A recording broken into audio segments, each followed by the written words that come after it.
noite a todos e a todas, né? Sejam bem-vindas, bem-vindos, quem já está chegando. O bom é que a gente chega assim com bastante antecedência, né, para poder já ir pegando o melhor lugar. As cadeiras da frente. Cadeiras da frente, né, gente? Mas fiquem tranquilas, a gente vai começar às 19 horas, tá bom? A gente está só ajustando as coisas por aqui, tá bom? Ótimo, ótimo. Aí. Também já temos a presença da nossa professora Estela de Miranda. Nossa palestrante, Seja muito bem-vinda. Muito obrigada, é uma alegria estar com vocês. Nossa, é uma alegria da gente estar aqui para te ouvir hoje, hein? A gente podia, nesse momento de aquecimento, já ir aqui estabelecendo vínculos, né? Então, eu já comecei, foi cedo. Mas porque você, Ilane, você é ligada aí no 220, né? Então, eu já convidei o povo a se apresentar, qual a escola, qual o local. Ai, que coisa pois boa. era isso que eu queria saber mesmo. Então, vamos lá, gente, vamos nos apresentando aí para a professora e para o professor também. Do Rio de Janeiro tem a nossa coordenadora Cláudia Diniz, representando também. Olá, Cláudia. Ela é a nossa coordenadora da pós em neurociência. O doutor Simão é o nosso coordenador da educação infantil. Que maravilha, prazer, professor. Prazer, todo meu, Cláudia, coisa boa. Estamos estreitando aí a distância entre Brasília e Rio de Janeiro, né? É isso aí, né? A pandemia serviu para alguma coisa, né? Tinha que servir para alguma coisa, né? Não coisa é? Boa. E aí? Prazer, professora Estela. Todo meu. Muito prazer. Ela disse que hoje está animadíssimo para ouvi-los. Quem? A Cláudia. Quem? Disse mas coisa boa! Que delícia! Muito bom, muito bom. Vou ficar aqui ouvindo. Aproveitar que hoje eu não dou aula à noite. Aí falei, vou aproveitar e vou. Recebi o convite. Não vou porque ela já estava com saudade, porque ela fica o sábado inteiro também transmitindo junto comigo. Né? Ela falou, estou com saudade, eu estive sábado, mas quero hoje de novo. Professor e professora tem isso, né? Quando a gente tem um tempo para descansar, a gente decide estudar, né? É verdade, é verdade. Aí eu recebi o convite, falei, vou participar, vou prestigiar meus colegas. Que coisa boa. Né? Nossos futuros alunos também. Isso. Nossos professores da pós em educação infantil, professora Cláudia, tem essa qualidade aí, essa vantagem também. Quase todos querem um certificado, porque eles sempre participam das aulas, né? Ótimo. Eu também quero o meu hoje, tá? Aí, pronto. Legítima a sua reivindicação, Cláudia. Isso, vai ter. Vamos fazer certificado para todo mundo hoje que colocar o nome no chat, a cidade e a instituição que trabalha. Aí vai ter direito ao certificado hoje. Hoje não, né? Hoje ganha só o direito. O direito. Mas vamos espalhar aqui a nossa conversa. Quem gostaria de falar de onde fala? Clemilda, por exemplo. Fala de onde, Clemilda? Do Recanto das Emas. Sou do Provida. Da Provida, maravilha. Cheguei cedo. Que coisa boa. Quem mais gostaria de se apresentar enquanto a gente... Eu ainda vou ser sua aluna, viu? Que delícia. Estou esperando essa hora. Nossa próxima turma, com certeza você estará conosco, né? Ô, Clemilda, vai ser a primeira inscrição que eu vou receber hoje, vai ser a sua. Vou anotar aqui, atrás da Clemilda. Quem não é de Brasília, gente, dá um oi aí para nos conhecermos, vamos? Quem não é de Brasília, não é possível, só tem gente de Brasília até agora. Caldas Novas, eu não sou de Brasília. Pois é. Caldas Novas. Tem Caldas Novas. Goiás. Maria Juliana Vicentino. Juliana, você é a nossa aluna do Cocalzinho? Sim. Que maravilha! Bem-vinda! A Josilene também, nossa aluna do Cocalzinho. A Elaine sabe o nome de todas as nossas alunas, gente. Tenho que saber. Não tem como... Ela era nossa coordenadora. Eu sou de Corumbá, Elaine. Então, agora eu sei. Mas estudo em Cocalzinho. Isso! Inclusive, eu já estou pronta para ir levar o certificado, mas eu só vou depois que pegarem o Lázaro, viu? Eu posso você faria isso também. É, meu pai do céu. Eu falei Fala, hoje, viu, nesse assunto. eu falei Essa hoje, saga. Com medo. falei com a colega hoje, ela falou, Eliane, que dia que você vem trazer nosso certificado? Eu falei, eu fui o curso inteiro, agora na hora de entregar o certificado, eu vou esperar pegar o Lázaro.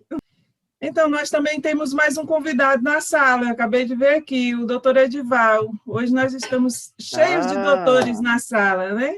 Olha só, gente. Professor Edival, Não é por se falta de apresente. doutor, né? Não é falta de doutor, não, é uma coisa bonita demais isso aqui. Vamos falar conosco também, professor Edival. Olá, boa noite.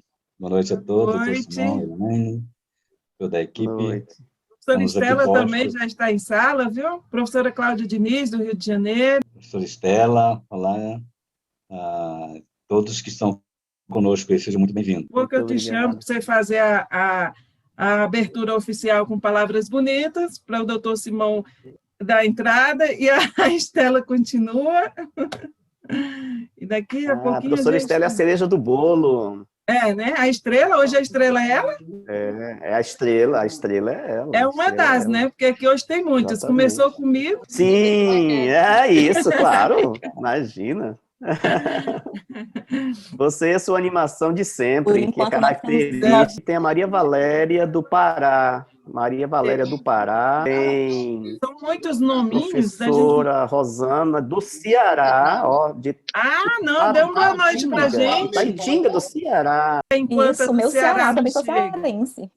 É, Simão de Miranda. ai, que delícia. Mas você vai ouvir hoje a professora Estela. Não, também. Tem gente de Anápolis. Claro. Olha, gente, coisa boa. Regina, eu vi aqui. Boa noite, Sonita. É nossa Sônia, aluna. cadê Sônia? Aliás, já concluiu a especialização em educação infantil. É verdade. Boa noite, meus amores. Que saudade de vocês. Menino Simão. Oi, Sonita. Estelinha, Que bom que você Elaine. está aqui. Boa noite, querida. Hoje ela falou Bom assim, demais Eliane, estar o que eu com faço? vocês. Eu não fiz minha inscrição. Eu falei, não é por isso, não. Pega o link. Não seja Pois por muito isso. obrigada, viu, Elaine? Muito obrigada mesmo. É uma alegria imensa estar com vocês. Obrigada. Eu sou a madrinha da turma. Isso mesmo. Na formatura, madrinha, por favor, viu? Não a dê meu paraninfa. posto para ninguém. Pois é, né? Se nós estivéssemos no formato presencial, a gente ia fazer uma baita de uma formatura, né? Com direito a um jantar dançante, comes e bebes, queima de fogos. Coisa boa, hein? Ai, Mas ai. nós vamos fazer pelo menos uma live de entrega de certificado. Ah, vale a pena. Vamos entregar virtualmente. Thaís. Boa noite. Boa noite, boa noite. Boa noite, Thaís. Eu estava contando aqui, o Provida está em peso, né, Thaís? Em peso, todas as 8 professoras. Não sei se a de educação física vem, mas os monitores. Ótimo. Ótimo. Acho que o professor Edival concorda, a professora Estela, você, Elaine, da gente dar aí uma margem de 5 minutinhos, 3 minutinhos, para poder a gente equilibrar os vários relógios, tudo bem? Acho que nós podemos, doutor Simão, fixar em 10 minutos. Perfeito. Não vai ter muito atraso. O pessoal também está chegando. 9h10, então, né? Perfeito, perfeito. Deslocando, né? Uhum. Ótimo, então. Conta uma história para nós, enquanto isso. Minha Andréia, mas aí você me pegou assim, eu conto. Mas assim, então, deixa eu contar uma história bem breve, porque fala de sonhos. Eu acho que a gente está vivendo esse tempo mesmo de que sonhar é muito importante, né? A gente está... Os sonhos, né, eles são o principal combustível da nossa motivação, né? Da nossa vida, das nossas utopias, né? Sonhando que a gente dirige as nossas utopias, né? E tem uma história que é um livro meu que sai no ano que vem, então é um livro inédito, que se chama O Colecionador de Sonhos. Eu tenho contado essa história e eu tenho me sentido muito bem e as pessoas que ouvem né, tem se inspirado também. Eu acho que vale a pena contar, ela não vai levar esses 10 minutos, mas para brindar vocês que estão chegando, dizer para vocês que também é uma forma de boas-vindas, e também para compartilhar com vocês essa perspectiva de que os sonhos fazem coisas maravilhosas. E se nós estamos aqui hoje também, esse grupo grande, bacana, que está se formando, as pessoas chegando aos poucos, eu imagino que também seja motivados por um sonho, quer seja um sonho de uma qualificação profissional mais atualizada, melhor, sintonizada com o que existe de mais importante, o que nós julgamos mais importante em termos de educação das crianças, né, que é a teoria histórico-cultural. Também pensar no mundo melhor, né, e pensar no mundo melhor é pensar numa sociedade melhor, numa humanidade melhor. E essa história me alegra muito, e vai sair em livro no ano que vem. E aí vocês vão lembrar dessa noite, que enquanto a gente esperava todo mundo chegar, eu li essa história, e quando se tornar livro, em algum momento vocês vão lembrar disso, e vão me procurar, dizer: professor Simão de Miranda, e aquela história que você contou, cadê o livro? Eu vou dizer assim: manda um Pix, no valor de tal que eu mando o livro. Então é assim que funciona. É brincadeira, gente. Essa história, ela se chama O Colecionador de Sonhos. E é uma história de Era Uma Vez. Então, era uma vez um menino que sonhava. Sonhava todo dia. E em todos os dias, um sonho novo cabia. Ele sonhava dormindo, mas ele também sonhava acordado, de olhos bem abertos, esbugalhados.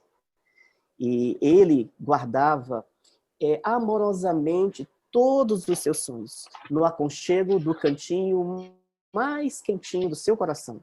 Ele sonhava coisas para lá de esquisitas, como, por exemplo, desvendar as forças misteriosas que estão embutidas nas palavras. Ele também sonhava coisas muito estranhas, mas coisas misteriosas, como, por exemplo, descobrir se a imaginação é algo que tem limite, como também desvelar o segredo das pessoas criativas. Sonhava conhecer lugares, pessoas, muitas comidas de muitas cidades, de muitos países. Ele sonhava aprender tudo o que desejasse aprender. E sonhava também um dia em que realizaria cada um dos seus sonhos.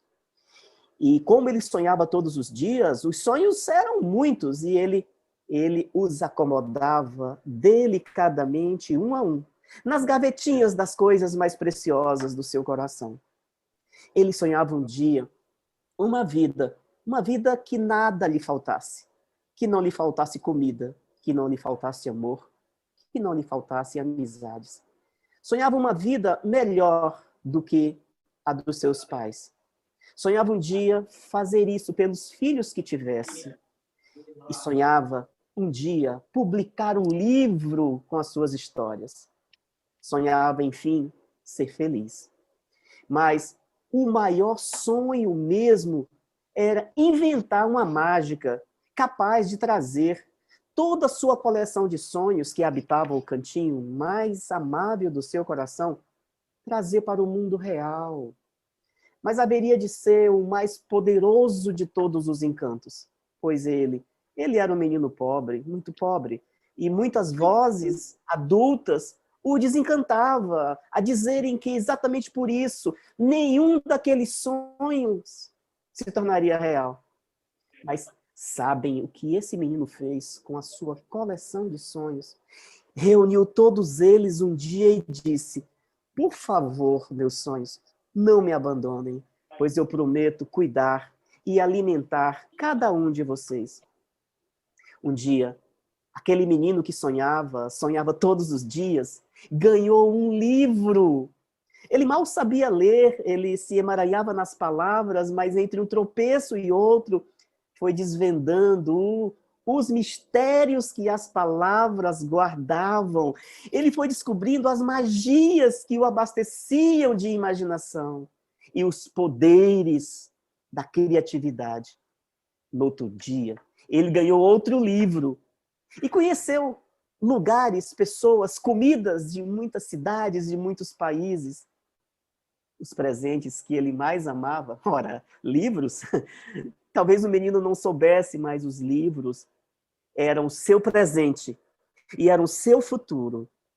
Não se sabe ao certo se ele foi encontrando os livros ou se os livros é que foram encontrando a ele, mas o certo é que ele se apaixonou perdidamente pelos livros. De um jeito tal que já havia livro, era dentro do seu peito. Havia livros em todos os lugares que ele ia. Na casa, ao lado da cama, na casa da avó, na casa da tia. E ele cuidava dos livros com muito amor e muito respeito. Não riscava, não amassava, não dobrava. Ele, quando se deu conta, era um colecionador de livros. E quando lhe perguntavam, menino, como é que você sabe disso? Ele dizia, eu aprendi nos livros. E aí um dia chegou Monteiro Lobato, no outro dia chegou Ziraldo, no outro dia chegou Silva Ortoff, no outro dia chegou Lígia Bojunga, no outro dia, e foi chegando gente, e ele foi conhecendo mais lugares, mais países, mais culturas, e o tempo passou, e o menino que sonhava todo dia, se tornou adulto, e descobriu fascinado que os livros eram abertos janelas, portas, portões, que conduziram os seus sonhos para o mundo real. Ele percebeu, portanto, que já havia realizado tudo o que havia sonhado. Mas o melhor, e a melhor parte da história, eu deixei para o fim. Porque eu conheci esse menino. Aliás, ainda hoje eu o conheço. Esse menino cresceu e continua criança na alma e no coração. Essa criança se chama Simão. Essa criança sou eu. E eu apresentei essa história sempre para todas as meninas e para todos os meninos, como uma inspiração para que não deixem de sonhar. Um só dia por um mundo melhor. Coisa linda! Desafio aceito, né? Aceito e cumprido, né? Obrigada, eu gosto muito dessa história. É um resumo, tá? Ela não tá toda aí, não, que eu não vou dar spoiler. Deixa para o dia da aula, né? É, o dia da aula. Se todo mundo se matricular no nosso curso, eu prometo que... Aí eu conto a história na íntegra. Querido doutor Edival, você fica à vontade, viu? Então, acho que está na hora da gente começar, de nós darmos início ao nosso programa, a nossa proposta hoje com o doutor Simão e a doutora Estela. E eu quero me apresentar, eu sou o professor Edival, eu cumprimento a todos em nome do Instituto Saber, toda uma equipe que vem trabalhando já há muitos anos para fazer programas, para criar programas na área da educação e, ultimamente, com o doutor Simão, essa parceria que tem dado muito resultado positivo, construtivo. Isso nos motiva cada dia mais a pensar em novas formações.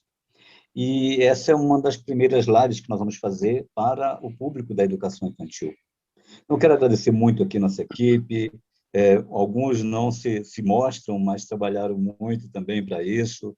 Menciono a Graziela, a Michele, menciono também a Ana Beatriz, o Felipe, que estiveram também colaborando conosco nessa plataforma, né, e fazendo com que esse momento acontecesse dessa forma tão grandiosa. O Instituto Saber tem uma história de 20 anos que se mistura com a educação. Nós fizemos uma escolha em trabalhar com a educação por entender que era um movimento constante de crescimento e nós, então, assumimos essa posição de vanguarda na área de formação de educadores e muito também na área da educação infantil. Então, essa é uma das primeiras que nós vamos fazer dentro desse nível de educação, que é a educação infantil. Essa é a primeira com o doutor Simão, depois nós voltaremos. Em julho, eu estarei falando para vocês, aos educadores infantis, sobre a saúde emocional na educação infantil, que também tem muita conexão com tudo que nós vamos ver, com o objetivo de trazer temáticas de vanguarda, essas que estão no limbo da nossa relação, que estão circulando na nossa existência nesse momento, né? Então, o que eu quero agora é agradecer muito aos nossos participantes. Já temos muita gente aí de vários estados, dizer da nossa gratidão em tê-los aqui conosco nesse momento, que será muito singular, né? Agradecer ao doutor Simão, um grande amigo, companheiro, e eu me vi na sua história também, Simão, e quem sabe um dia eu conte um pouquinho da minha, né? Em um outro momento, e cada um tem um pouco de história para contar, que isso é maravilhoso, isso é fantástico, né? Então, o meu tempo aqui é curto, é só mesmo uma apresentação do Instituto, que nós somos de Brasília, e focamos a nossa atividade em formação de professores na educação infantil, em outras áreas, mas o nosso objetivo é trazer à discussão temas muito pertinentes, relevantes, na construção de um novo saber, e sobre isso o doutor Simão e a doutora Estela vão estar falando, tá bom? Então, fica aqui a minha gratidão, sejam muito bem-vindos, e ao final a gente volta para encerrar esse momento com vocês. Doutor Simão, agora é com você. Muito obrigado, um abraço a todos. Muito obrigado, querido amigo professor doutor Edival Jacinto. O Instituto Saber, então, gente, tem a honra nesse momento de receber a todas e a todos para uma conversa muito sensível, muito amorosa e importante. Educação infantil na perspectiva histórico-cultural, aprendizagens e desenvolvimento, com a professora Estela de Miranda, doutoranda e mestra em educação. Então, sejam bem-vindos e bem-vindas novamente. E parabéns primeiro, né, pela iniciativa em reservarem um tempo essa noite e virem se abastecer de conhecimento, quer seja para os seus crescimentos pessoal e profissional. Então, um pouco disso, né? Eu sou o professor Simão de Miranda, eu tenho pós-doutorado em educação, sou doutor em psicologia, professor, escritor de literatura para crianças, né? Como vocês já perceberam, e também de livros voltados à formação de professores. E eu concebi e coordeno a especialização em educação infantil na perspectiva histórico-cultural, acolhida e ofertada pelo Instituto Saber. Então, já de antemão, deixo o convite para se juntarem a nós nas próximas turmas, na próxima turma. E para incluir, né, nessa nossa conversa, sobretudo os nossos colegas que não nos veem, eu peço liberdade de vocês para apresentar a minha autodescrição. Então, eu tenho a pele morena, que muitos chamam de parda, eu tenho os cabelos grisalhos, cortados bem curtinhos, eu tenho os olhos castanhos, estou sem barba, tenho covinhas nas bochechas, e estou vestido de uma camisa azul escura com mangas compridas. Então, eu dou as minhas boas-vindas à professora Estela, que há muitos anos vem se constituindo como uma das estudiosas de referência no país, na interface educação infantil, teoria histórico-cultural. A professora Estela é pedagoga, é especialista em psicopedagogia e psicomotricidade também. E a professora Estela costuma dizer que vive cercada de crianças, e é verdade, de todos os lados. Quando em sala de aula que ela atua na educação infantil, é criança saindo por tudo que é canto, né? E ela tem atuado, né, como eu disse, como professora de educação infantil, educação precoce, sala de recursos multifuncionais, também como gestora pedagógica de instituições que são parceiras aqui na Secretaria de Educação do Distrito Federal, parceiras na educação infantil, atua também na formação de docentes na educação infantil, foi redatora do nosso currículo em movimento, o currículo da educação infantil aqui na nossa Secretaria de Educação, ela foi redatora, e a professora Estela é tia de um menino e de uma menina, lindos, é membro do comitê gestor do Fórum de Educação Infantil do DF, participante também do movimento Interfóruns de Educação Infantil no Brasil, portanto, a professora Estela é ativista de mão cheia, de corpo e alma, em defesa dos direitos da criança na educação, direitos da criança à educação e outros tantos direitos, né, que querem vilipendiar, né, muitos querem vilipendiar nos tempos atuais. Ela é pesquisadora do Grupo de Aprendizagem Lúdica e Intervenções em Educação e Esporto, do CNPq da UNB, e do Círculo Vygotskiano, que é um grande parceiro nosso também aqui no Instituto Saber, grupo de estudos na teoria, história e cultural. A professora declara-se amante da literatura, da boa música, do cinema, das histórias do mar, das sereias, do brilho da lua, das estrelas, dos risos, dos lírios, do barulho da chuva e do cheiro do mato. Então, gente, esse nosso encontro amoroso, sensível, é um menu degustação da nossa pós-graduação, intitulada Educação Infantil na Perspectiva Histórica e Cultural, oferecido pelo Instituto Saber de Brasília. E o nosso corpo docente ele é 100% composto de mestres e doutores. É um curso totalmente à distância, reconhecido pelo MEC, sem TCC, sem artigo, para todo o país. E aí vocês podem entrar em contato aqui no chat, manifestar seu interesse, que a nossa querida Elaine vai fazer as pontes necessárias para vocês conhecerem, se informarem sobre o investimento, a dinâmica do curso, o bordado curricular, porque é um curso que não tem grade curricular. Para que grade? Nós tecemos um bordado curricular para vocês conhecerem também os nomes, os currículos dos professores e etc. Então, sem mais delongas, esperamos que vocês se sintam à vontade, se abasteçam realmente nesse encontro de hoje e, porventura, neste nosso curso, que com certeza, se vocês vierem, será um curso que marcará definitivamente a vida pessoal e profissional de vocês. A professora Estela vai nos esclarecer hoje o que a professora de educação infantil precisa conhecer, qual o papel da educação infantil nessa perspectiva teórica, teoria histórica e cultural, o que é desenvolvimento nessa perspectiva, o que se faz, o que não se faz na educação infantil. Então é isso, o tempo da professora é cerca de 45 minutos, e dentre os nossos combinados que eu quero fazer com vocês são, primeiro, manter em todo o tempo os microfones desligados, mas as câmeras, se possível, por favor, mantenham ligados para a gente estar olhando nos rostos de vocês. E as perguntas ou os comentários devem ser feitos no chat, e aí no final eu transfiro essas perguntas para a professora. Então, bom proveito para todos, para todas. Vamos lá com você, professora Estela. Boa noite. Novamente, já tinha dito da minha alegria de estar com vocês nessa noite, mas repito, para aqueles e para aquelas que não estiveram no primeiro momento, né, de chegada, então é uma alegria imensa estar aqui com vocês.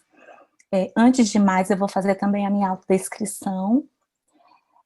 Eu sou uma mulher branca, de cabelos pintados de loiro, tenho olhos castanhos, uso óculos retangulares pequenininhos na cor salmão, quase da cor do meu rosto, que é avermelhado, e estou usando aqui um vestido laranja para combinar com a cereja do bolo, né, que o professor Simão mencionou anteriormente.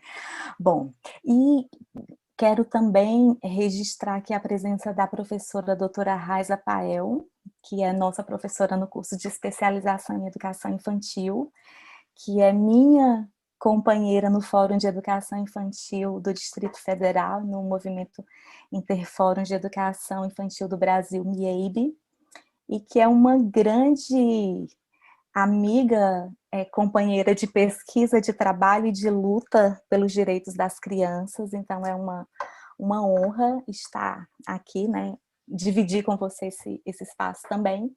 E quero registrar também a presença da Sheila Loiane e da Regina Jodelli, que são nossas alunas também, finalizando já a especialização, como eu já havia registrado da Sônia, da Thaís.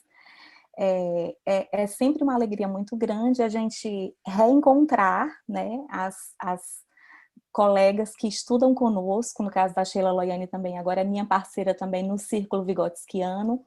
Então a gente vai, a Sônia também é minha parceira no Círculo Vygotskiano. Então a gente vai se encontrando e vai estudando junto e vai ampliando os nossos espaços de estudo e de luta pelos direitos das crianças, porque no fundo tudo leva para esse objetivo, né? E aí, é muito importante a gente falar sobre a educação infantil, e sobretudo nesse momento, como o professor Simão falou, né, assim, a gente está vivendo tempos muito difíceis, em que se nega a importância da ciência e da educação.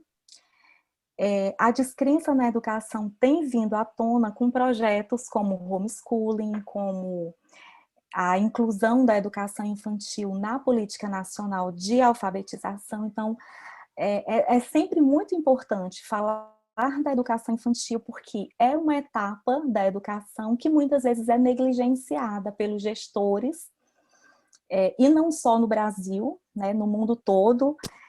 Eu estou fazendo uma tese de doutorado, e aí começo contextualizando a situação da educação infantil no mundo, e até deixo aqui já como referência para vocês pesquisarem posteriormente. A Unicef publicou um relatório, o primeiro relatório mundial que ela fez sobre a educação pré-escolar, e constatou que no mundo inteiro apenas 50% das crianças de 3 a 6 anos frequenta a pré-escola.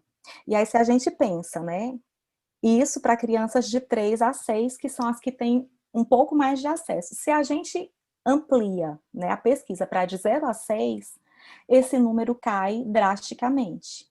Então, isso assim, para a gente ver o quanto é importante a gente falar de educação infantil no mundo, né? O mundo ainda não despertou para a importância dessa etapa da educação, embora diversas pesquisas apontem que a primeira infância é uma janela em que a gente está conhecendo o mundo, está desenvolvendo as funções psicológicas, né, que segundo a teoria histórico-cultural, a princípio, são elementares, e pela educação, pela apropriação da cultura, que vão se complexificando, portanto, se tornam de elementares em funções culturais, mas o mundo ainda não dá a importância que deveria, ainda não investe o quanto que deveria na educação infantil. E aí, como eu frisei, repito, sobretudo no país que a gente está vivendo nesse momento, né, de negação da ciência, de negação da infância, de negação do que se tem construído a respeito da infância. Então, se volta hoje, ou se pretende voltar, né, como eu mencionei aqui, o homeschooling e o Plano Nacional de Alfabetização, se volta a pensar numa concepção de infância que a gente tinha 30 anos atrás, ou mais, né? Então, a gente precisa pensar em tudo isso, e aí a nossa fala vai caminhar por aí. Bom, então, esses prejuízos, né, de retrocesso nas concepções de infância, de desenvolvimento e de aprendizagem, a gente precisa conhecer mais sobre o desenvolvimento infantil e sobre a importância da educação para tentar combater a esses retrocessos.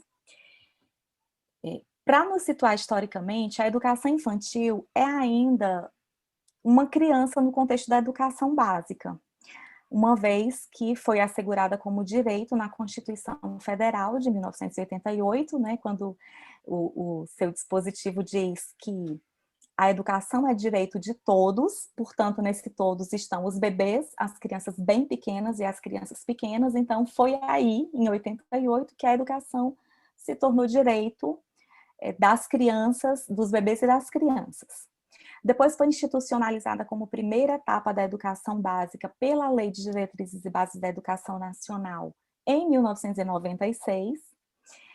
Portanto, 8 anos depois de ter sido assegurada como direito, é que se institui como primeira etapa da educação básica. E em 2009, as diretrizes curriculares nacionais para a educação infantil apresentaram as especificidades dessa etapa. Quais são essas especificidades?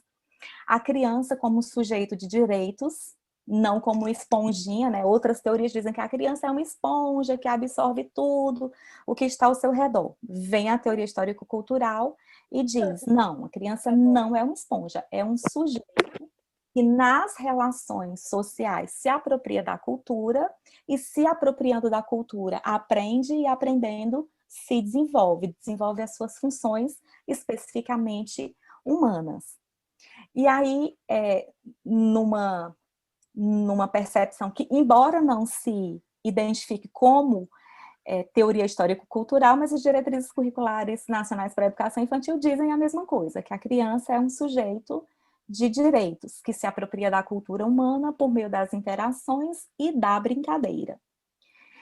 A educação infantil, delineada pelas diretrizes curriculares nacionais para a educação infantil, é apresentada como a primeira etapa da educação básica, portanto, ofertada em instituições não domésticas, aí a gente já encontra lá nas diretrizes uma impossibilidade do homeschooling, né? Porque esse documento que norteia a educação infantil no Brasil diz que a educação infantil é a primeira etapa da educação básica ofertada em instituições não domésticas, em turno diurno, que também já tem projeto de lei, não sei aí nos estados e municípios de vocês, mas aqui no Distrito Federal a gente tem um projeto de lei aí querendo abrir creche e educação infantil noturna, né, tanto na rede direta quanto nas instituições parceiras.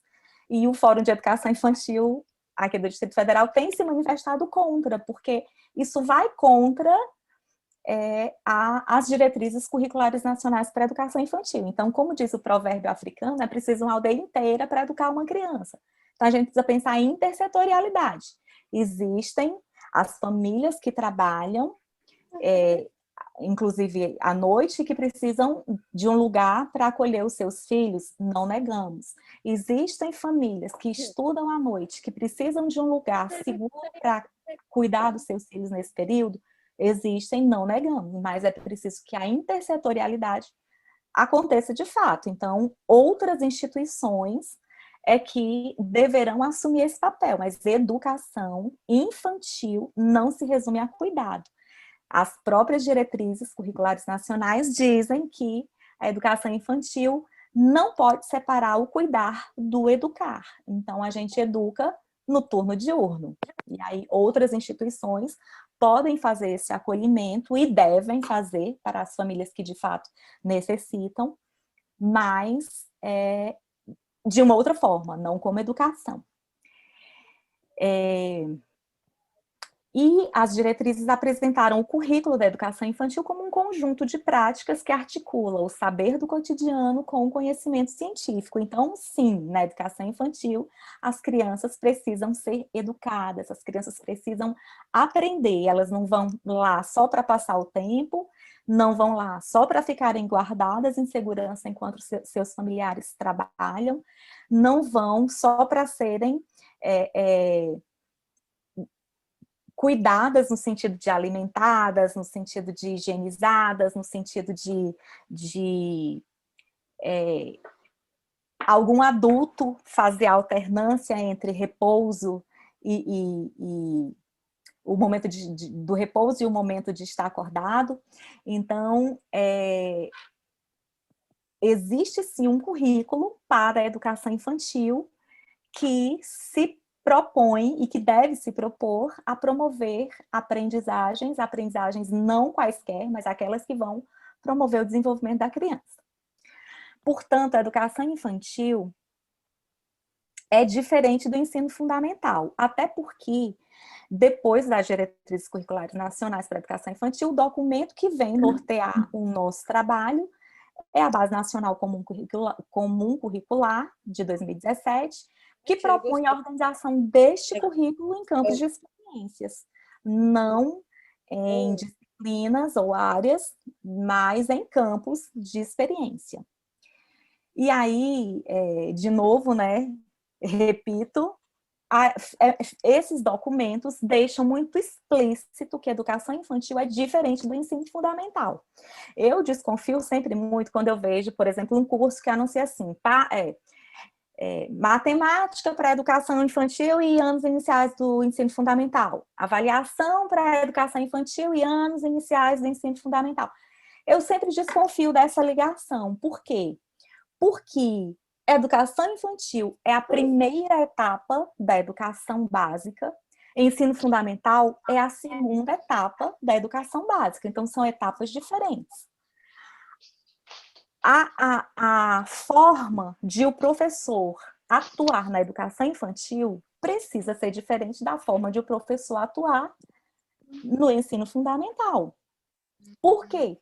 Porque ser criança na educação infantil é diferente de ser criança no ensino fundamental.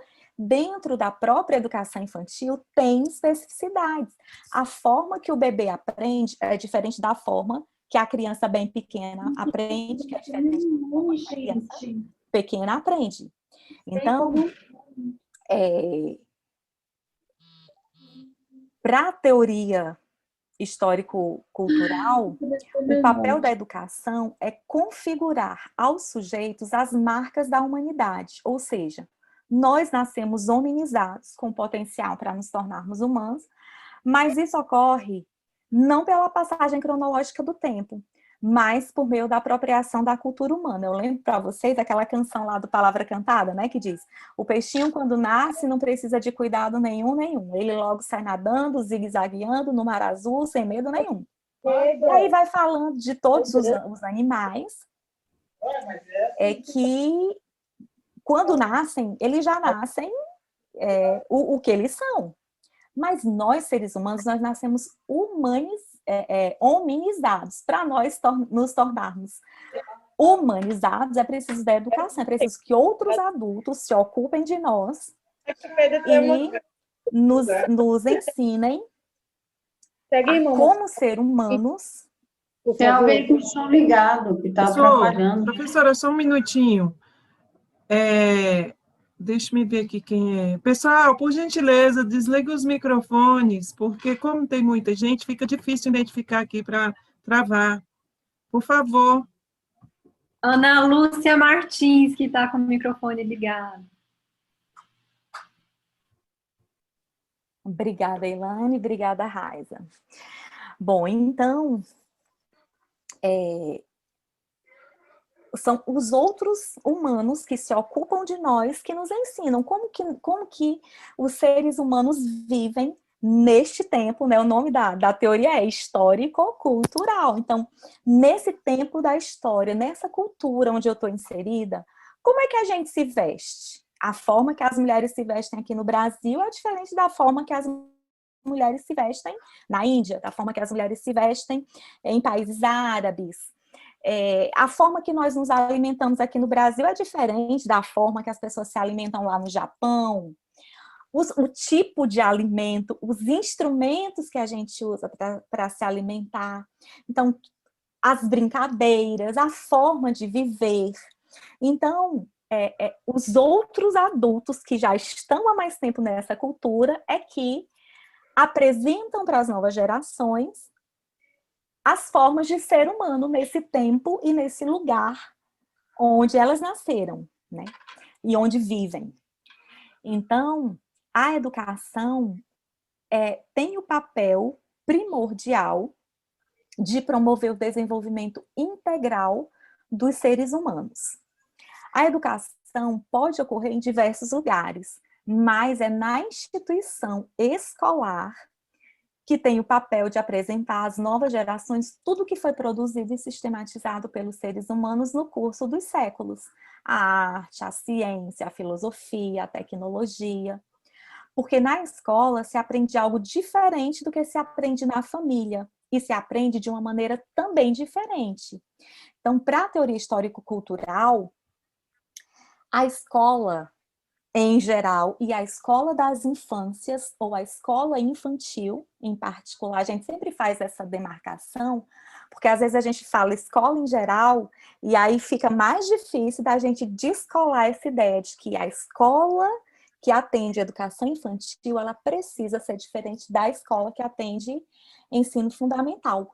o professor, a professora que atende educação infantil, ele precisa atender de uma maneira diferente do que ele faz com as crianças lá do ensino fundamental. Os conteúdos são diferentes, as práticas são outras.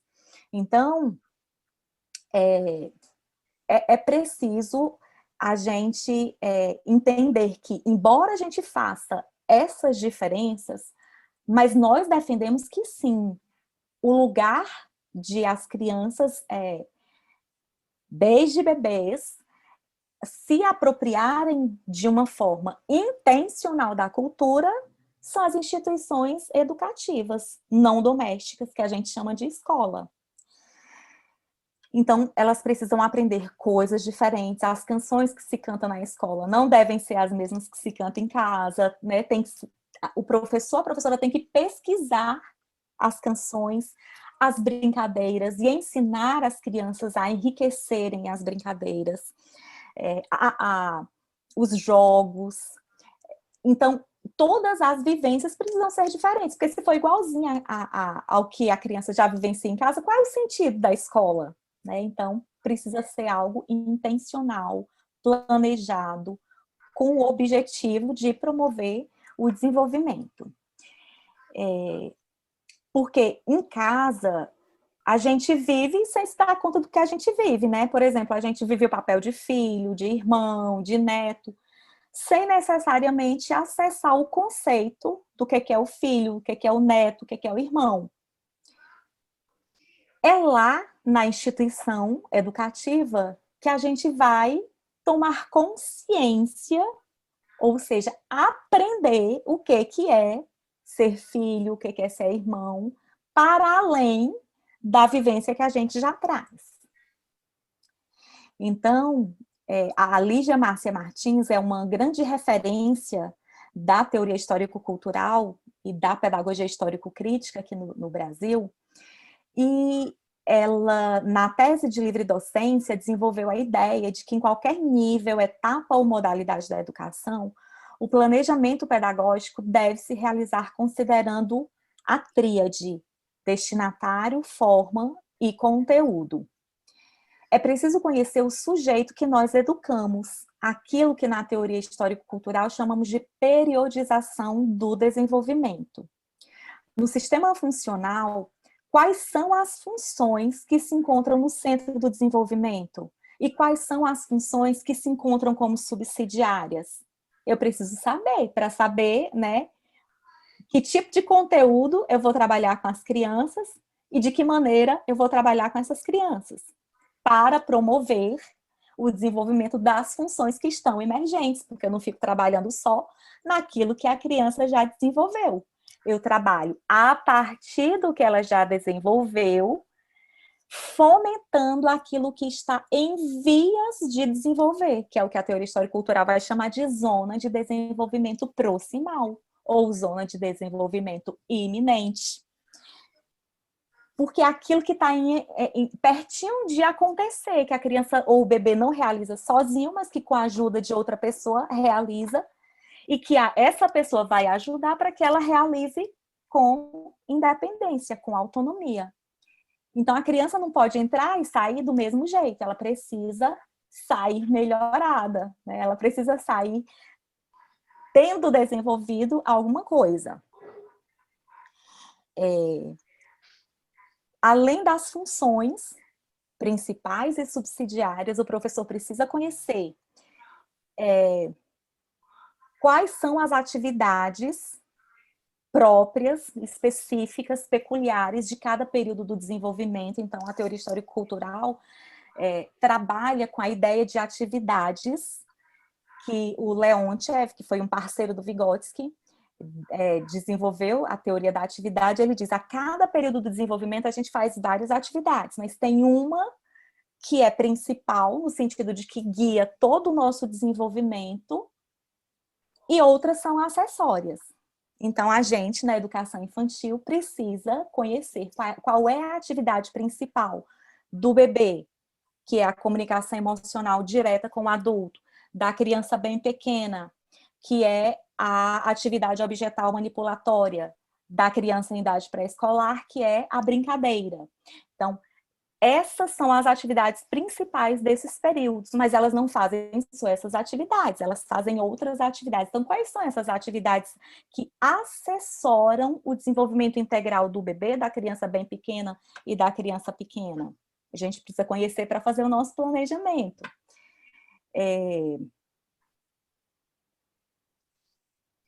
A periodização do pensamento, como que o bebê pensa, como que a criança bem pequena pensa, como que a criança pequena pensa.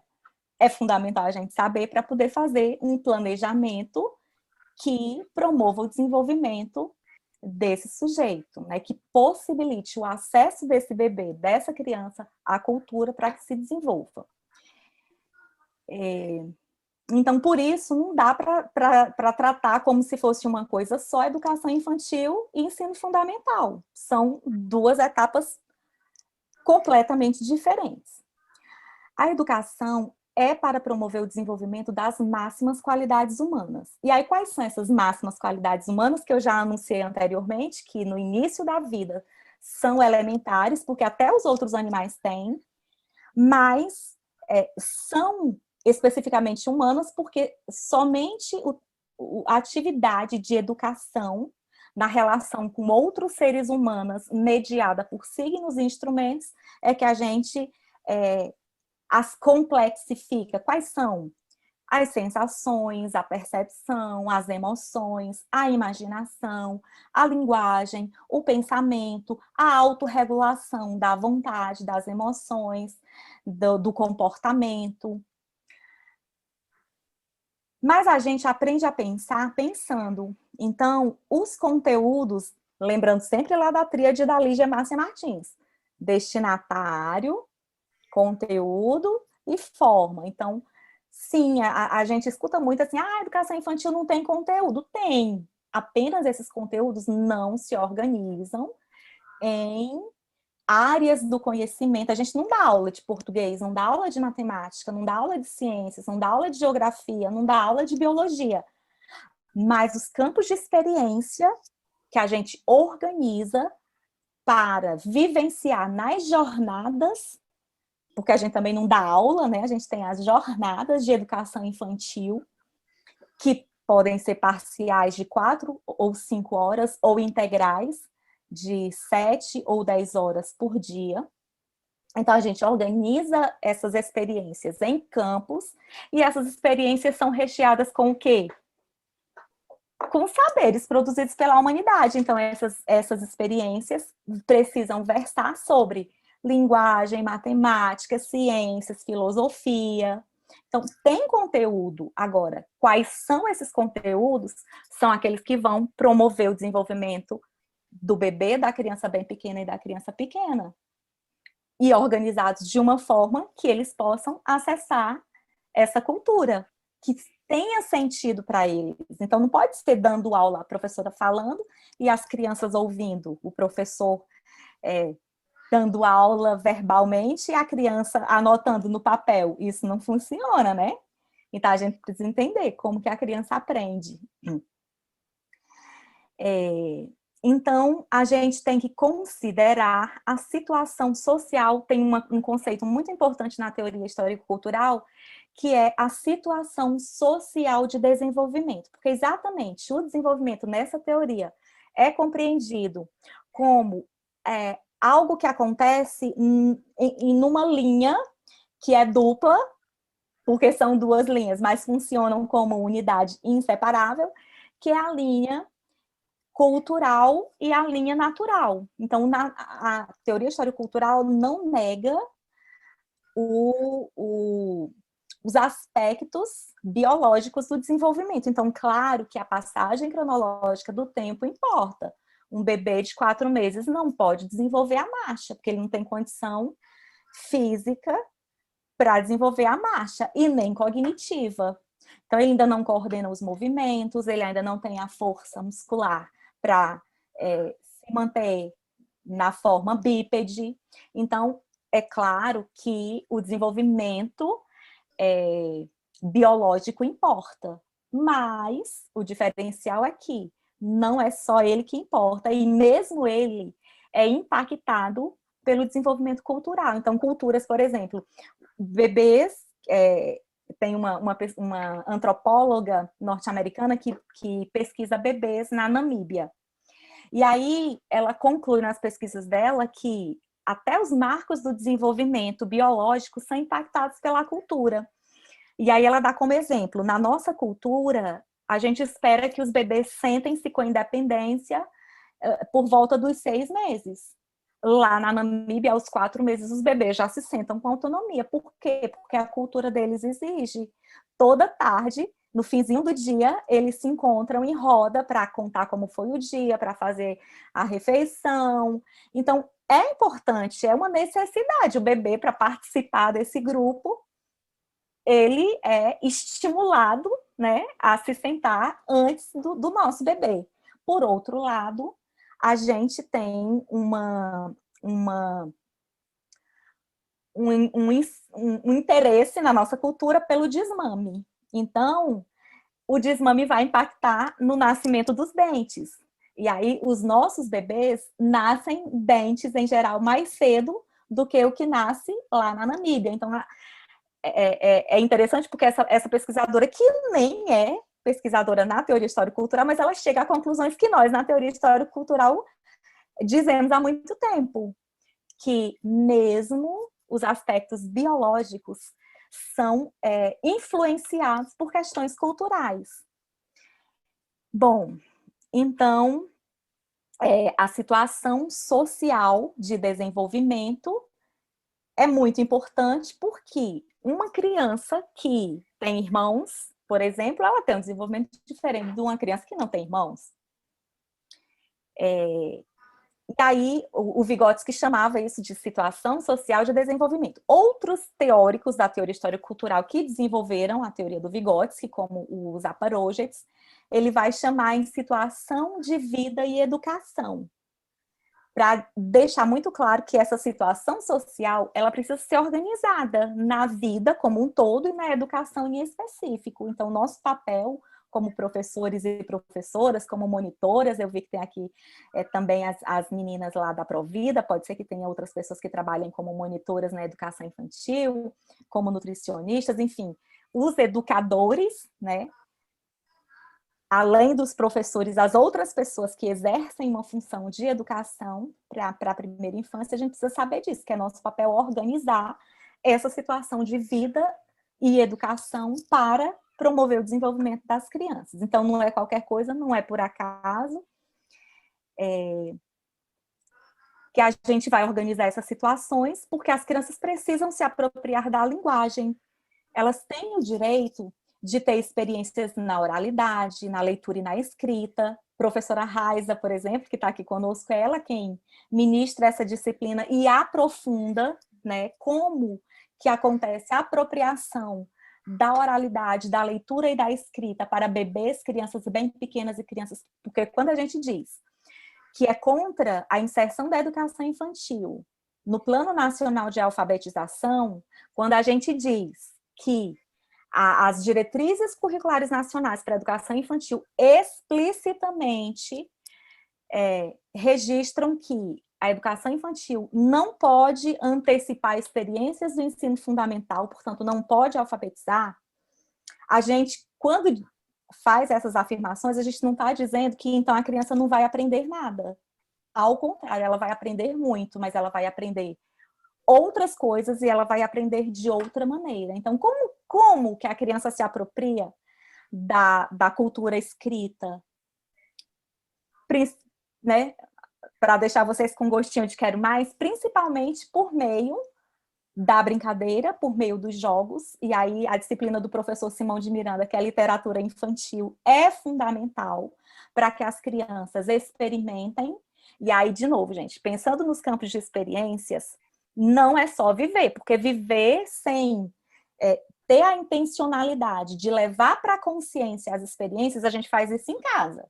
Na escola das infâncias, a gente precisa ajudar os bebês, as crianças bem pequenas e as crianças pequenas a tomarem consciência disso que elas experimentam na escola das infâncias. Então, sim, a gente vai fazer jogo de linguagem para que as crianças pensem sobre os sons, brinquem com rimas, brinquem com aliterações, contar lendas, com canções, com trava-línguas, com paródias. Então, mas de uma maneira que faça sentido para as crianças, e não a gente dando aula. Aqui, crianças, vocês sabem uma palavra que rima com coração? Olha só, coração, avião.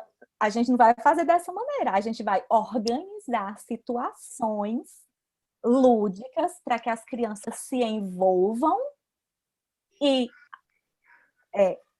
a gente conscientemente vai levá-las a pensar, né, a tomar consciência sobre isso que a gente está experienciando. As crianças também precisam conhecer sobre espaço e forma. Aí vem o campo da minha pesquisa e da minha disciplina, de uma das minhas disciplinas no curso de especialização, né? A minha pesquisa é sobre apropriação de conceitos matemáticos na educação infantil. Geralmente, quando eu falo isso, algumas pessoas perguntam, matemática na educação infantil? Ultimamente, eu estou até fazendo umas formações nas escolas das infâncias com o tema exatamente esse, matemática na educação infantil, porque eu já ouvi muito. Sim, as crianças precisam conhecer sobre espaço e forma, grandezas e medidas, números e operações, estatística e probabilidade, sim. Agora, como que elas aprendem tudo isso? Experiências lúdicas, resolvendo problemas, pensando e falando a respeito. A teoria histórico-cultural fala da importância inalienável da ligação entre pensamento e linguagem. As crianças que nós atendemos estão aprendendo a falar, então o papel da fala na educação infantil é primordial, porque até mais ou menos os 2 anos, o pensamento e a linguagem caminham separados. Lá por volta dos 2 anos é que elas se encontram, e isso vai modificar a situação da criança no mundo, porque ela vai começar a entender as palavras, ela vai começar a usar a fala para se comunicar, para dirigir a atenção, que antes era o adulto quem dirigia a atenção dela, agora ela começa a dirigir a atenção do adulto pela fala. Então, isso modifica todo o psiquismo e todo o comportamento da criança. A criança tem necessidade de saber o que era o ser humano, afinal de contas, né? Ela nasceu nesta espécie, ela precisa saber o que é e como que se torna, de fato, um homem, um ser humano nas suas máximas possibilidades. Quer saber e tem o direito sobre saúde e qualidade de vida, os outros seres vivos, né? As crianças têm um interesse muito grande em saber sobre as plantas, sobre os animais, o meio ambiente, os fenômenos naturais, sobre o universo. Mas elas vão aprender por meio da brincadeira, do desenho, da construção, da modelagem. Tem o direito de saber sobre música. Aí a professora Andrea Martinez vai trazer a disciplina sobre música, o professor Simão de Miranda sobre literatura. As crianças precisam saber sobre pintura, dança, e aí eu vou fazer uma disciplina, né, uma outra disciplina sobre o corpo, né, o papel do corpo e do movimento na escola das infâncias, a fotografia, o cinema, as diversas formas de arte. Mas elas não recebem aulas sobre esses saberes, elas vivenciam experiências significativas, pensando a respeito, tomando consciência. E aí vem o outro conceito da teoria histórico-cultural, né, que é muito importante, que eu já falei para vocês, sobre a atividade, que até hoje a gente tem se debruçado muito sobre a atividade principal. Mas, ultimamente, agora na minha pesquisa de doutorado, eu tenho aberto muito os olhos para a importância das atividades acessórias, essas que eu mencionei, desenho, dança, pintura, que a gente faz na educação infantil, mas a gente sabe por que faz. A gente sabe como, de fato, fazer um planejamento para que não seja um simples passar do tempo para a criança, mas para que, de fato, tenha sentido para ela, e por meio dessas atividades ela se aproprie da cultura humana e desenvolva as emoções, as sensações, o pensamento, o raciocínio lógico, a linguagem. A gente sabe como fazer isso?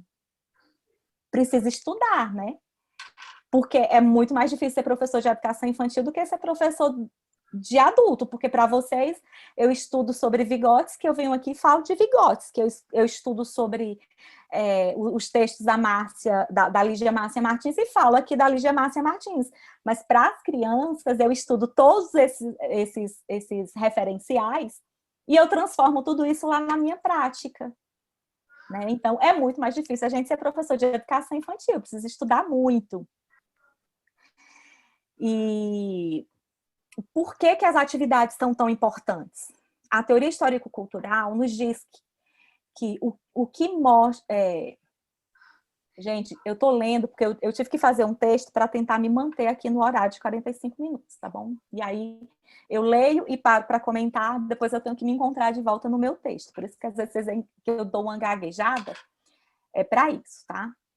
Bom, então, por que as atividades são tão importantes? A teoria histórico-cultural nos diz que o que mostra que aconteceu o desenvolvimento é o surgimento do novo, o que o Vygotsky vai chamar de neoformação.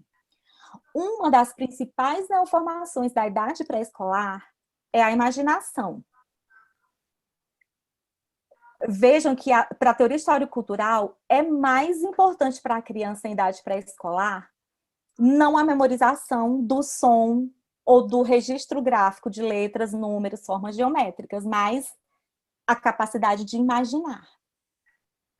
Geralmente as pessoas pensam que as crianças brincam porque tem muita imaginação, mas para Vygotsky é o contrário. É porque brinca, porque desenha, porque pinta, porque dança, porque canta, que a criança desenvolve a imaginação.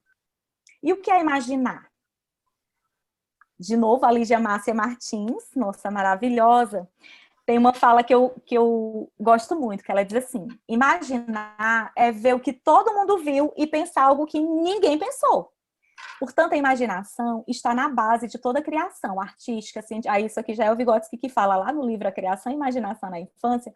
Ele diz: a imaginação está na base de toda a criação artística, científica, tecnológica. Mas não só. A imaginação está na base da criação da solução dos nossos problemas do cotidiano. É pela imaginação que somos capazes de conjugar ações que nos ajudaram a resolver. Ações que já nos ajudaram a resolver problemas, a gente conjuga essas várias informações e cria soluções para novos problemas. Então, isso é a imaginação que nos habilita para fazer. A imaginação é a capacidade de planejar as ações, de antever os acontecimentos. Aquilo que o materialismo histórico dialético chama de prévia ideação. É a capacidade de pensar em outro nível. E quais são os níveis do pensamento? Segundo a teoria histórico-cultural, o pensamento... Aí, gente, assim, tem duas formas de entender o desenvolvimento do pensamento que eu falo na disciplina de apropriação de conceitos matemáticos e científicos, mas que, pelo nosso tempo, obviamente, não dá para falar aqui. O Vygotsky tem um trabalho, né, sobre o desenvolvimento do pensamento, levando em consideração as estruturas de generalização do pensamento. E o Leontiev tem uma que é complementar à do Vygotsky, que leva em conta a atividade. Nesse momento eu vou falar só da do Leontiev, tá bom? Aí vocês que ficarem curiosos, depois vocês se inscrevam aí no curso, já procurem a Ilane, que aí a gente vai estudar com calma essas duas formas de compreender o desenvolvimento do pensamento humano. Então, para o Leontiev, o bebê, né, nos primeiros anos de vida, o pensamento dele é motor vívido. O que é isso? Ele não pensa previamente. Ele precisa ver para poder pensar. Então, ele não pensa, por exemplo, na bola. Ele precisa ver a bola para pensar na bola. Ele não consegue dizer, imaginar, eu quero brincar com a bola. Não, ele só vai ter vontade de brincar com a bola se ele vê a bola. Por quê? Porque o pensamento é vívido motor. Lembram que eu falei? Que o pensamento e a fala, eles estão separados até mais ou menos os 2 anos de idade. Então, é preciso juntar pensamento e fala, por quê? Porque é a fala que vai generalizar o pensamento. Quando eu entendo que a palavra bola significa esse objeto que eu gosto de brincar, e esse objeto vai morar na minha mente, que primeiro ele mora fora. Quando ele vai morar na minha mente, é que eu sou capaz de pensar nele com antecedência e planejar. Quero brincar de bola. Isso é um ato de imaginação. Planejar, pensar previamente. Gente, isso é muito bonito. Então, só depois que a gente desenvolve o pensamento por imagem, que a imagem é o quê? Exatamente esse objeto que mora fora e morar dentro da minha mente. Então, eu pensar imageticamente, imaginativamente, simbolicamente, que isso é fundamental lá na hora da alfabetização, né? Então, o processo de alfabetização, ele começa muito antes, isso quem diz é o Lúria, ele começa muito antes da gente pegar o lápis para escrever. O processo de alfabetização começa quando eu começo a falar, a entender o significado das palavras. Porque até mais ou menos 1 ano de idade, gente, eu não sei o significado de nada. Eu entendo o que as pessoas me falam pelo contexto. O rosto da pessoa está feliz ou está bravo?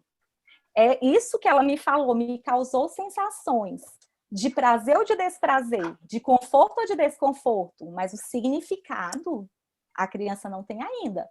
Então, quando ela começa a entender o sentido das palavras, o significado das palavras, ela já começa o processo de alfabetização, porque aí ela vai começar a operar por símbolo, por imagem, porque a palavra é um símbolo do objeto, né? Eu vejo o objeto, mas eu não vejo a palavra. E aí depois eu começo a representar esse objeto pelo desenho. Mas eu tento reproduzir no meu desenho a imagem visual desse objeto. Isso já é muito importante para o desenvolvimento do pensamento imagético, que depois vai se tornar em abstrato. Mas quando eu começo a escrever palavras, então, gente, onde que está escrito que eu preciso de um B, um O, um L, um A para escrever a palavra bola? Isso é arbitrário para a criança, não tem um nexo direto com o objeto bola. Então, eu preciso primeiro aprender a pensar, substituindo uma coisa por outra. Por exemplo, eu substituo o palito pelo avião, né? Estou na brincadeira, brincando de ser piloto de avião, e aí eu pego um palito e finjo que esse palito é um avião. Então, isso é fundamental para desenvolver o pensamento simbólico, que sem ele eu não consigo aprender a ler e a escrever. Então, a brincadeira é tão importante, e aí a Andrea Martinez tem também, né, eu falei que ela tem a disciplina de música, ela também dá uma disciplina sobre a brincadeira. Porque a brincadeira é a atividade principal na idade pré-escolar, porque é, sobretudo, a brincadeira como principal e como acessórios, o desenho, a pintura, a dança, a música, a construção, a modelagem, a colagem, que vão ajudar a criança a desenvolver o pensamento por imagem, o pensamento simbólico. Usar uma coisa para representar outra. Usar um B, um O, um L e um A para representar a bola.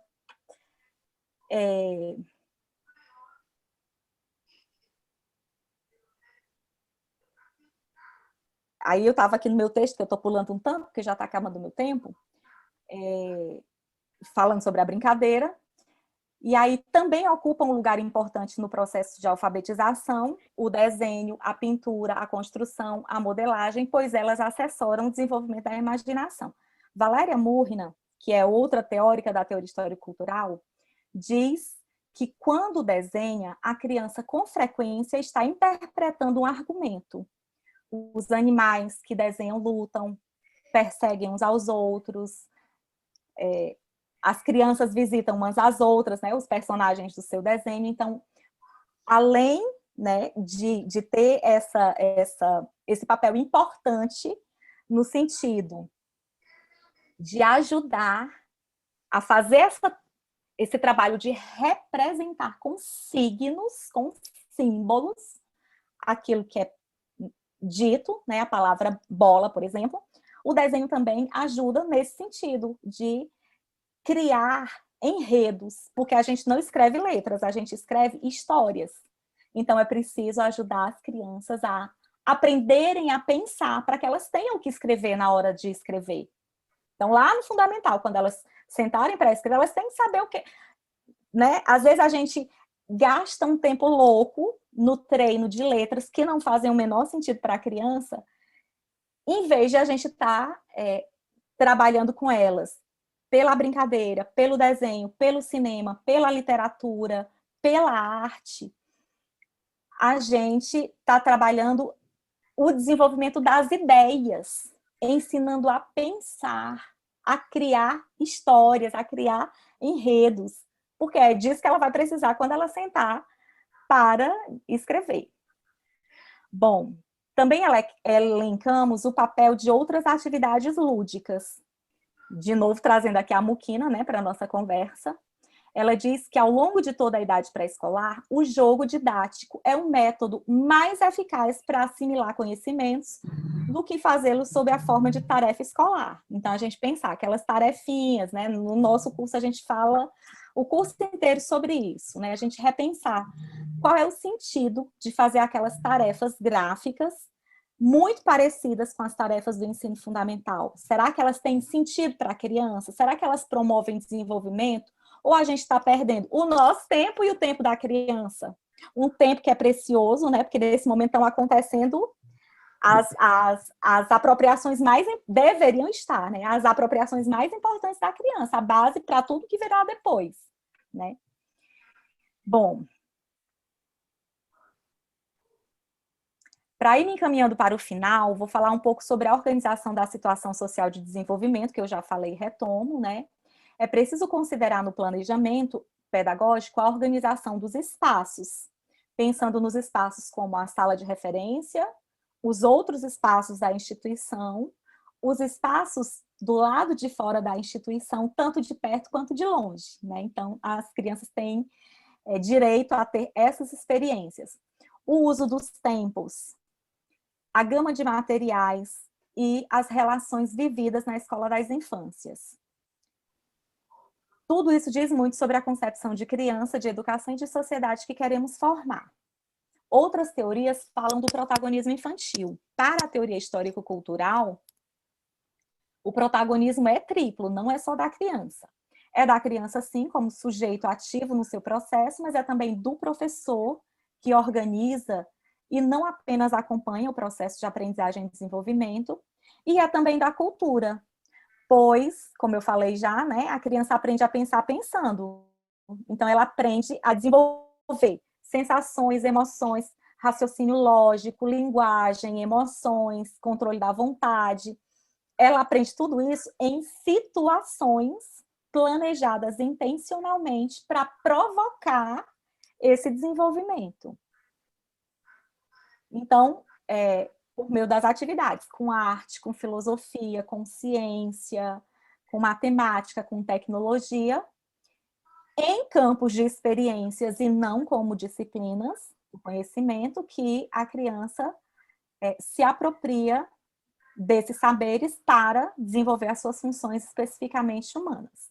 E daí eu deixo como provocação. Como é a organização? Isso daqui também a gente trata na minha disciplina sobre o corpo, o lugar do corpo e do movimento na Escola das Infâncias, a gente trata muito sobre isso. Como é a organização da nossa sala de referência e da instituição onde a gente trabalha? Será que a nossa sala é diferente da sala do ensino fundamental? O que é que está nas paredes? O que está lá faz parte do processo das crianças, é compartilhado por elas, é produzido colaborativamente com elas, ou está lá para decorar, ou está lá porque faz parte de uma tradição que ninguém sabe de onde veio, e nem por que se mantém até hoje. Os tempos respeitam as necessidades das crianças ou os interesses dos adultos? As crianças trabalham em pequenos grupos ou sempre elas têm que fazer a mesma coisa, ao mesmo tempo, o grupo todo? A gente precisa pensar sobre isso, entender por quê, né, que a gente faz crítica a esse tipo de educação que imita o ensino fundamental. Elas podem escolher o que fazer e o que não fazer? As crianças são educadas para a autorregulação ou para a obediência?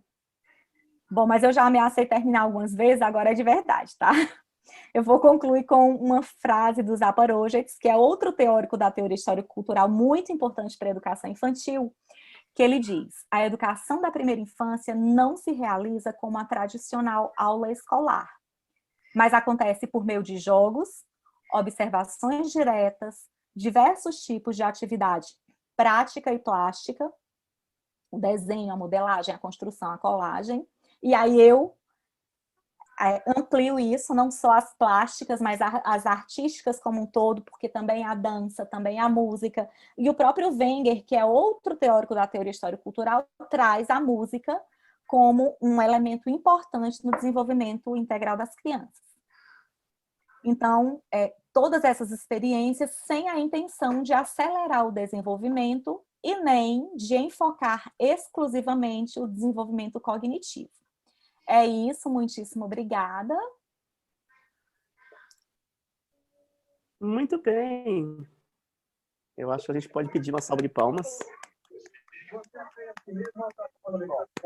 para a exposição da professora Estela. Seguindo o nosso protocolo, a gente vai para as nossas perguntas, mas o professor doutor Edival Jacinto, que vai fechar a nossa conversa. Dilânia, você está com o seu microfone ligado. Ele tem um compromisso agora em seguida, então solicitou que ele fizesse então aqui uma fala para se despedir, e aí a gente volta, tem perguntas, viu, professora Estela? O povo está muito animado aqui para conversar com a senhora, e elogiando também. Então, professor Edival, por favor, já que você tem esse compromisso, faça as honras, por gentileza. Muito obrigado, doutor Simão, obrigado, doutora Estela, e a todos. Estou passando para deixar um abraço e a minha gratidão a todos, reconhecendo aí o esforço de todos nessa jornada, tanto os que produziram essa live, quanto aqueles que assistiram, colocando seu tempo à disposição do conhecimento e do saber. Dou um abraço aqui na minha amiga Cláudia Diniz, professora Cláudia. Nos falamos depois, nosso projeto também está de vento em popa, né? Boa noite, professor. Isso, vamos em frente. Prazer em vê-la. Então, é isso. Eu queria só deixar, então, meu abraço a todos, reconhecendo também a importância desse momento, do conhecimento, de alargamento das possibilidades, exatamente num tempo onde nós estamos carentes de pensadores, de pessoas que propõem, pessoas que constroem uma nova filosofia de trabalho, e esse é o tempo que está proposto para nós. Cada um precisa entender isso da sua melhor maneira, do seu melhor modo, no seu ritmo, para que agregue mais conhecimento e melhore a nossa prática, que é isso que interessa para uma educação mais humanizada, mais balizada e voltada para o ser humano, né? Lembrando, então, para terminar a minha fala, que eu vou estar também com vocês em julho, falando sobre saúde emocional na educação infantil, e eu espero encontrá-los lá também para esse momento que vai ser muito importante para todos nós, tá bom? A todos, muito obrigado e que tenham um excelente término de encontro, com muito proveito para todos. Um grande abraço e boa noite e até mais. Muito obrigado, professor Dr. Edival Jacinto, meu amigo, querido parceiro. Bom, gente, então, olha só que coisa fantástica, né? Então, antes de passar aqui para as intervenções da nossa plateia, animadíssima, também um comentário, assim, importante que a gente perceba, né, que vocês percebam essa nossa intencionalidade, como foi que nós desenhamos essa formação, e por quê? Porque é essa perspectiva teórica que nós entendemos, a teoria histórico-cultural, né, que nós entendemos como a mais apropriada, né, como a mais favorável aos esforços que nós temos que empreender de conquistas de determinadas utopias humanas que nós estamos perdendo, sobretudo essas utopias voltadas à emancipação, à inclusão, à igualdade, à justiça, à cidadania e, sobretudo, à superação do status quo vigente, né? E esse prisma teórico que nós entendemos é a teoria histórico-cultural. E esse curso que a gente oferece a vocês, nós entendemos que favorece as condições para que as nossas professoras, que as nossas cursistas primeiro, né, que são professoras, se motivem cada vez mais a estabelecerem compromissos, a renovarem seus compromissos por uma educação, minha gente, de qualidade social. Quando a gente falar de educação pública, sobretudo, é de qualidade social, desde a educação nas escolas das infâncias, que deve começar realmente da educação infantil, e que faça a diferença nos hoje e nos amanhãs de todas as nossas crianças, desde o início das suas experiências nas escolas da infância. Então, professora Estela, vamos lá. Então, nós temos aqui um bocado de elogios, tem umas perguntas também, mas eu quero destacar aqui, pela ordem que eu fui coletando, a professora Dilene Kátia Costa da Silva, professora da Universidade Federal do Amapá, e ela é coordenadora do Fórum Amapaense de Educação Infantil, e ela diz simplesmente parabéns pela abordagem da temática. O professor Gabriel tem uma pergunta para você. Ele pergunta com que idade a criança começa a desenvolver o pensamento simbólico. Como até agora é a única pergunta e o restante é só elogio, aí eu gostaria que você pudesse abordar essa questão do Gabriel, e aí eu estou lendo aqui o chat, surgindo outras perguntas, eu trago para cá e depois leio os elogios todos de uma vez.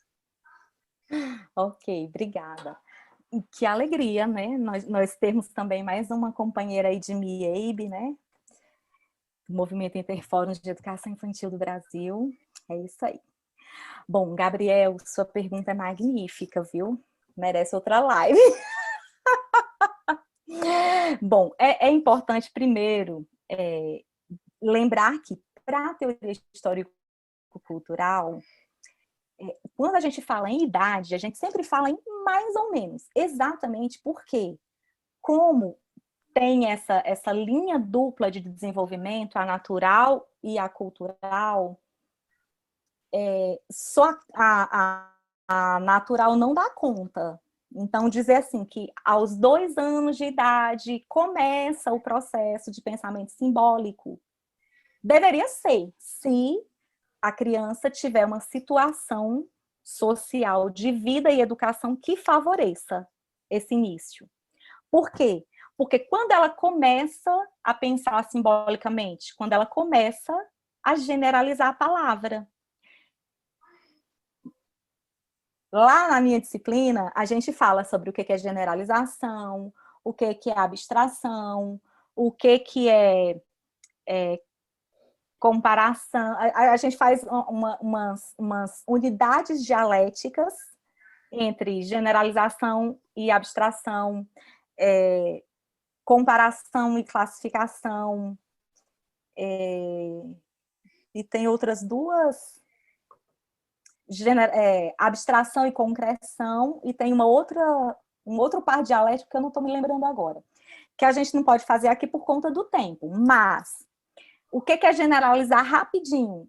É exatamente quando a criança consegue levar para a sua consciência o significado das palavras. Então, ela já, quando ouvir a palavra bola, ela já sabe o que é. Ela não precisa ver.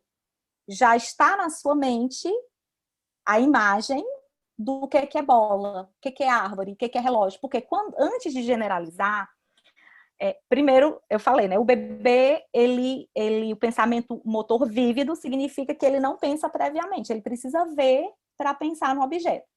Depois,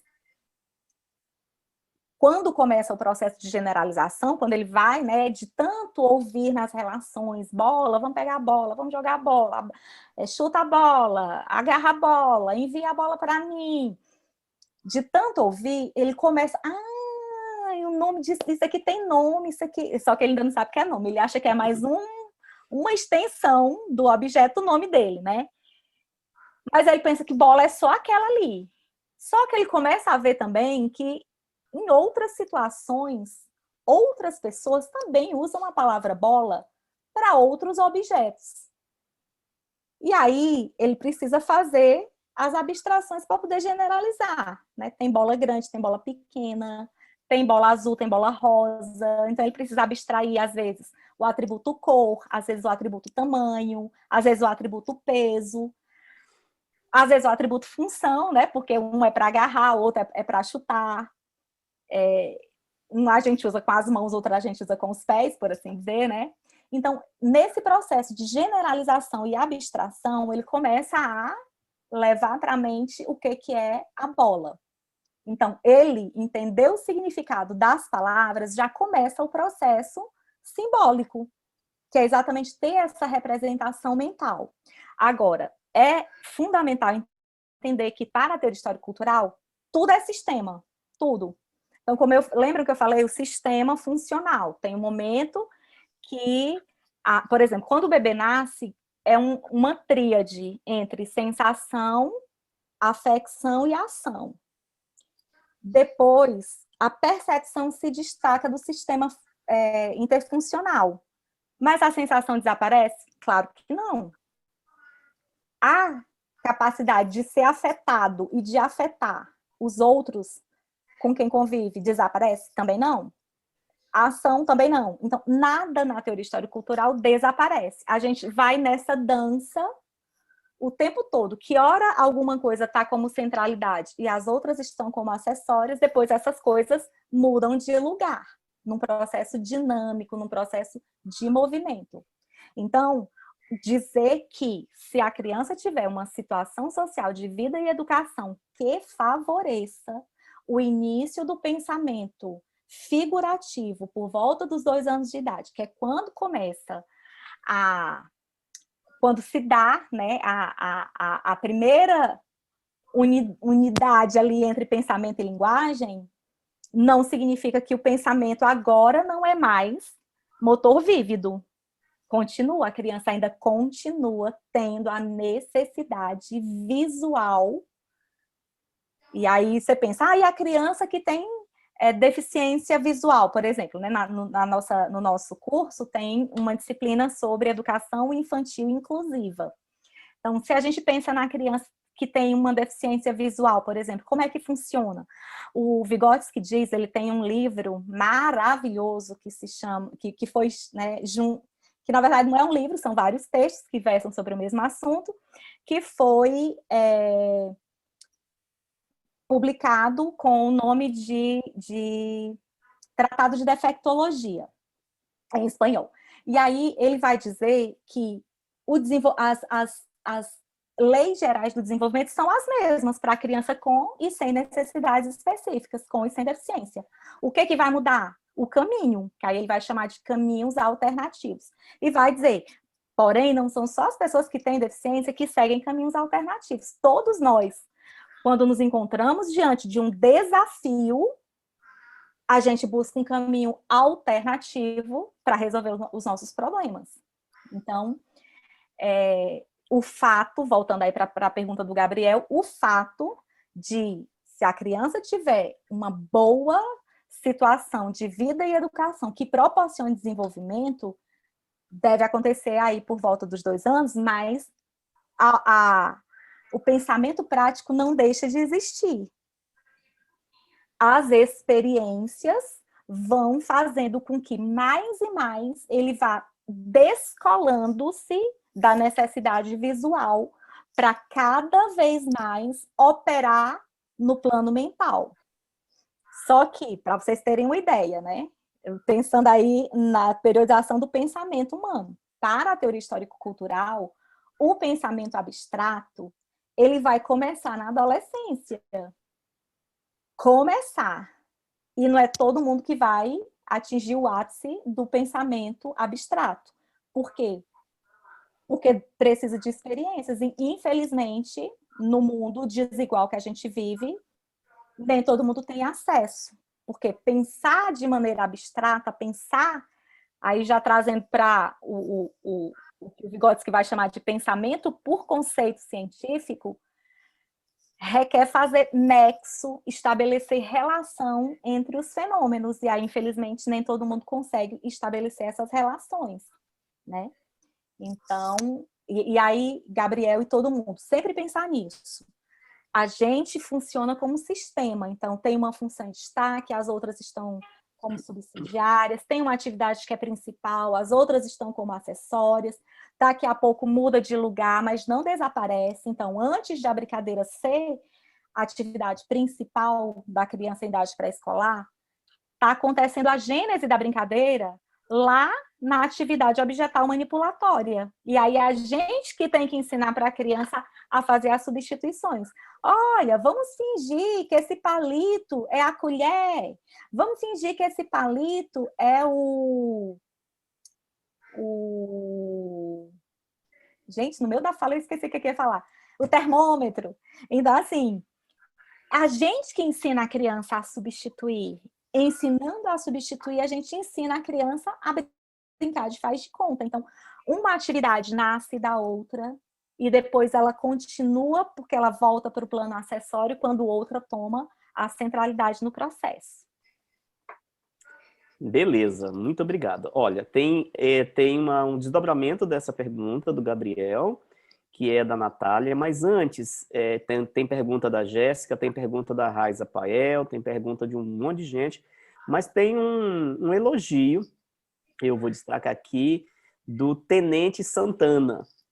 Tenente Santana, ele se descreve como tenente subcomandante do Colégio Militar de Morrinhos, Goiás, e diz assim: essa palestra foi de grande valia para o meu aprendizado, irei aplicar no ambiente onde trabalho. Parabéns, professora Elaine, professora Estela, evento de alto nível. Muito obrigado, Tenente Santana, que coisa maravilhosa ter você conosco nessa noite, fantástico.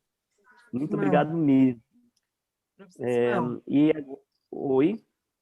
Vamos lá, madrinha. E agora? Madrinha, fala, madrinha.